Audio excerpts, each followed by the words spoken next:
Here we are up in the loft to try out the Flirt's return. And let's find out, this time, is it right? Casey Jones, steaming and a-rolling. Casey Jones, you never have to guess. When you hear a tooting of the whistle, it's a Casey at the throttle of the Cannonball Express. So here we are up in Loft House, and as you can see, I've got the Flirt on the track. Give us a thumbs up and subscribe, it won't hurt the bank balance. And I've got 2 iPads. I've also got some Mark 1s I've been playing with here. If I can find out where they're lit, that's it. I'm just gonna light them all up. If you saw my odds and sods video, you can see why I use these angle leads. And I use a double adapter plug. Cheap and cheerful, but all help the process. It is the best hobby in the world, I think. I was telling a few people this morning online, and a woman was really interested in model railways. But anyway, that's another matter altogether. What I'm going to do first is show you the Class 66 coming out of the way, so I can start that up. I'm running that on my Digitrax system through WITHROTTLE. At the moment, I could consist the Flirt and run that on WITHROTTLE, and we're going to try that at the end of the video. But first, I'm in HMDCC in the app because I've fitted 2 decoders. I haven't fitted the 3rd one. I'm just going to test it now it's back from Hornby that it's all working okay. It's lit up and it is looking good, but we're just going to have to make sure. So let's just take that one out of the way.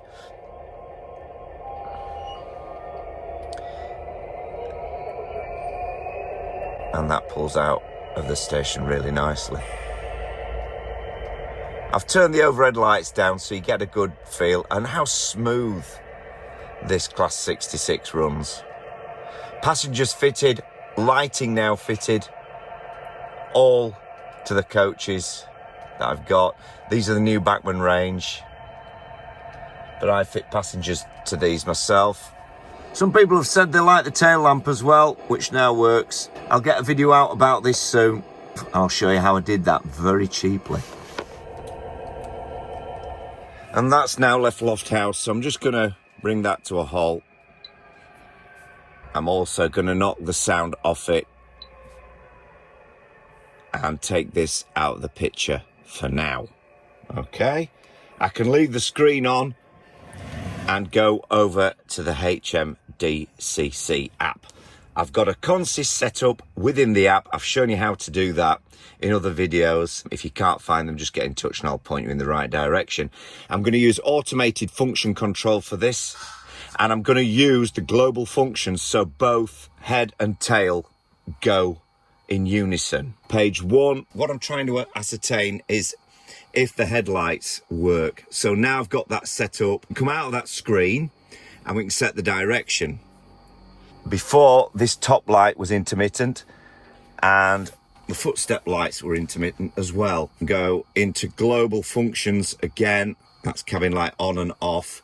And we've also got the daylight night functions, and I prefer it just a little bit dimmer. We've also got the little lights that come on above the doors, but I was so caught up in the other faults before I didn't look at that. Okay, so let's see if it pulls out of Loft House from a cold start.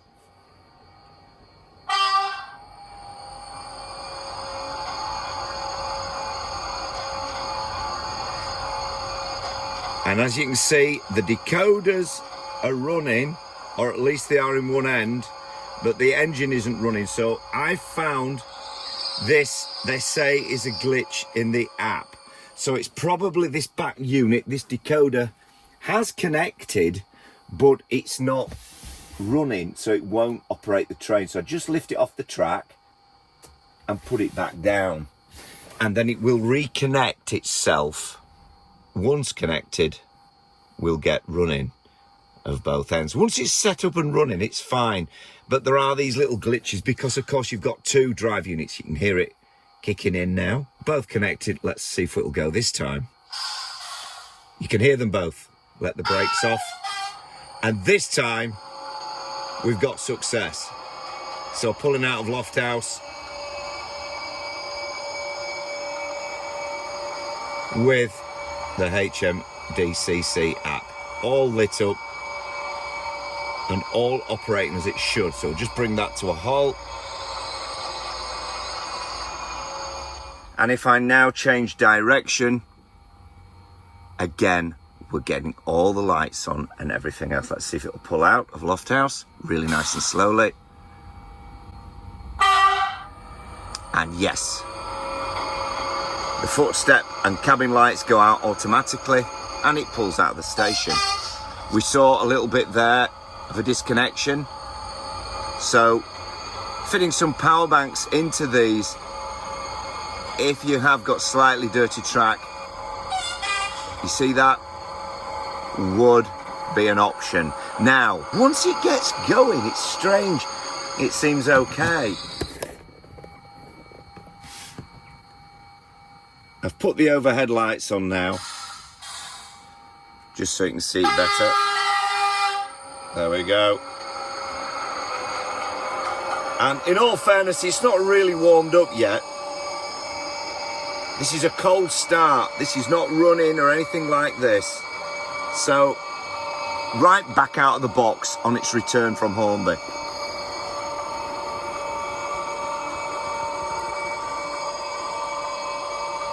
I think if I turn the overheads off, you'll see that the tail lamps are on. If anything, one side a bit brighter than the other. We'll just stop it on the points, test it again. I'm going to bring the daylight setting on the global function map and see if that lights those reds up anymore. It's not really for that, is it? No. Change sides. And again, we're getting all the headlights on now. Brake release. Cabin lights off, foot lights off.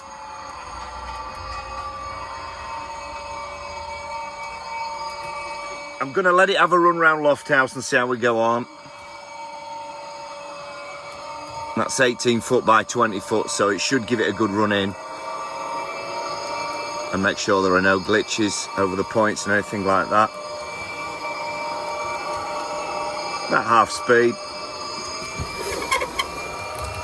See you on the other side. So running at speed step, setting 57 and no glitches whatsoever. I'll bring it nice and slow into Loft House. And I think now I'm going to see, now it's run round, that there are no glitches with it in this direction where it was glitching before, remember? We'll run it nice and slowly into Loft House. Oh, beautiful. That's what I really like to see. Superb. Really slow now.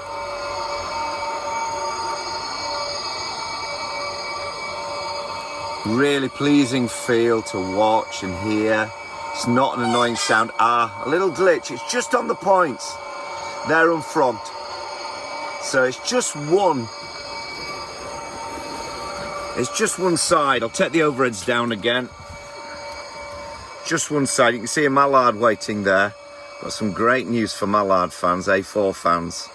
I finally got the right A4 for my Coronation coaches.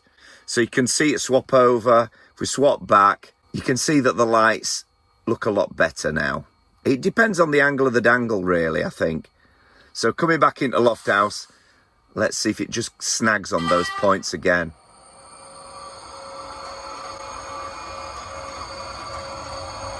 Speed setting 13, unlucky for some, I guess.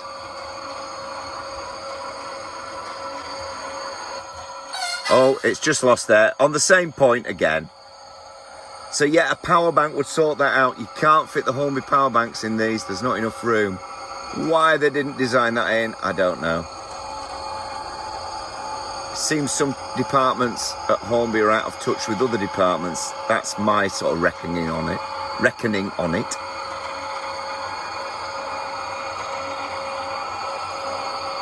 But it didn't glitch that way. Oh yes, there we are. Just a little glitch as it came off the points. But I haven't cleaned this track for a couple of months now, and it's been up here humid, rainy, damp. So just bringing it to a standstill. I'll put the overheads back on and you'll probably be able to still see the interior lights. I can certainly, maybe not on camera. Now, how do we get the side lights on above the coach windows? And in global functions, it's the same for each end. It's function 23. Now it says sound on off, but when it puts that sound on, it's closing the doors or opening them, and the train will not set off until you've untoggled that. Let's just try. Yep, it's not going to go anywhere until I untoggle that.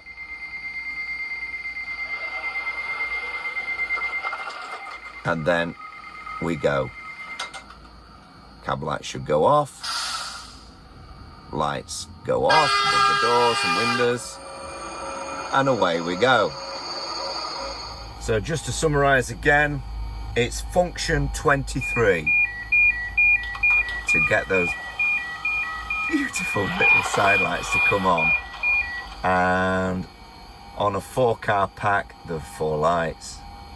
And they have a little bit of an ambient glow to them. A bit of a yellowy look, which is lovely as well.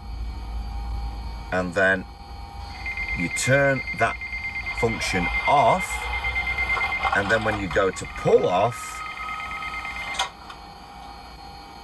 they turn off.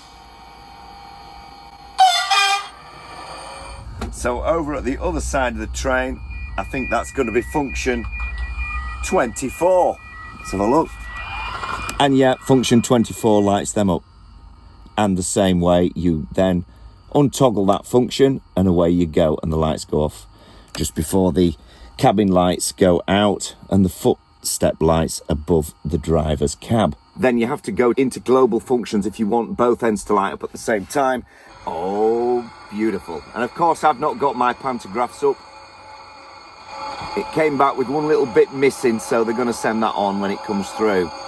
Right, the only thing left to do now is to see if I can consist using Digitrax and the WITHROTTLE on the other iPad. Let's have a go, eh? So I'm just going to bring the Class 66 back into Lofthouse. Been running that sort of in reverse, if you know what I mean, because I've just been trying the tension lock couplers. So here comes the Bachmann in reverse, although really it's going forward. And what I need to do is come out of consist mode, so edit. Then we want to go into assign settings, and I want to unassign 44 and 45. Okay, and then when I go back into here, I can see them in the search bar. So we're going to look at 44 first, put that into DCC mode. There we go. Back. That's now DCC mode enabled.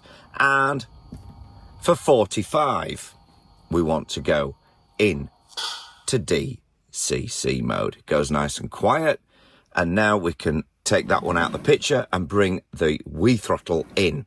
And this is where I can now go into set keypad, and I want to put 44 and I want to put 45. That's it. Normal. Yeah, we'll try that. Now I should have 44 and 45 on here, and I should be able to put the sounds on, put the lights on. Case of remembering which are which. So you can go back into your HMDCC app and look at the functions to get an idea of what they're all doing. 44 and 45 are now in a consist. It's working, but the lights aren't working on one end. Automated function control needs to be on, and then it will work. So now we get a pull out of the station, and that stops. And then the lights are obviously still on at the other end, but when we click over to this end, they light up and then go out. All the lights are working. I'll just show you that. So this is working within Digitrax, which is excellent. I'll just stop that. Lovely. And of course, you get your other function working as well, which are the side lights. Let me remind myself again, it's 23 and 24, I do believe. Is it? That's it. There you go. And it won't go anywhere while those lights are on. So you have to turn that off.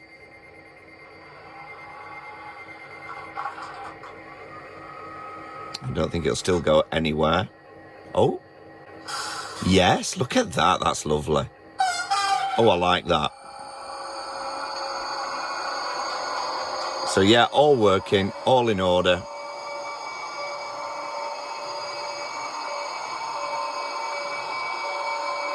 And 23 and 24, depending on which side of the track you're looking at. Oh, we've got a disconnection. Oh, I've disturbed the wires. It is I disconnected the wires. Oh, silly me. And off they both go. Lovely. That's what we like to see. Okay. But did you see the instant start up then? It was great. There was no messing about, was there?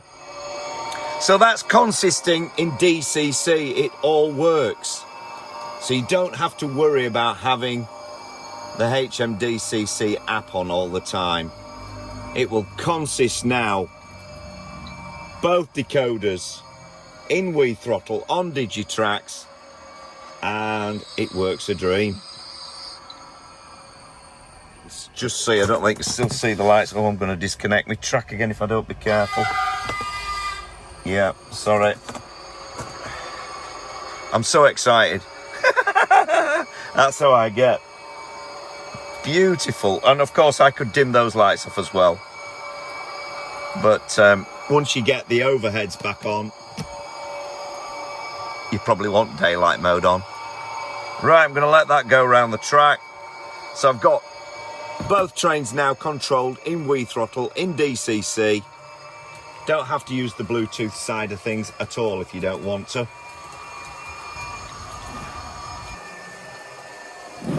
And no surprise here, this is why I was checking it out.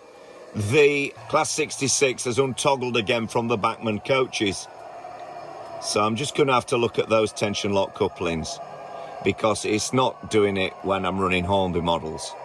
So I probably just need to take those out and either put Hornby ones in, or like on the Hornby models, put Bachmann ones in. They're all slightly different, and hopefully it's nothing to do with the height of them. All failing that, what I will do is install magnetic couplings and have a play around. I'm just thinking into the future, because I probably will get to the stage where I'll have the auto uncouplers. So then I won't want to put magnetic couplings between loco and rolling stock. And as I say, keep your eyes peeled, because I've got something about the A4s. In again, bring it back in with the WITHROTTLE. Two great trains and some great moments, and now it's been returned, all the faults are cured. I just use my older Mallard here now, my railroad version, or my Flying Scotsman, which also has a 3-pole motor, which also struggles to collect any cobwebs. And they do that quite well to save me crawling around. It does derail a little bit, does that older Hornby. The other A4s don't, but you're going to see my new A4. Is it Black Label? You'll find out. But I found the one for the Coronation coaches. Stick around, subscribe, and we'll get that sorted very soon for you. But there's something very special about the A4 that I've chosen. The other thing I've thought about for the Flirt is getting, turn the overheads down so you can see, is getting some smaller power banks so they will fit in. Alas, the Hornby ones don't, as I said. So I'll keep you posted on that as well, because I'm sure there's some out there.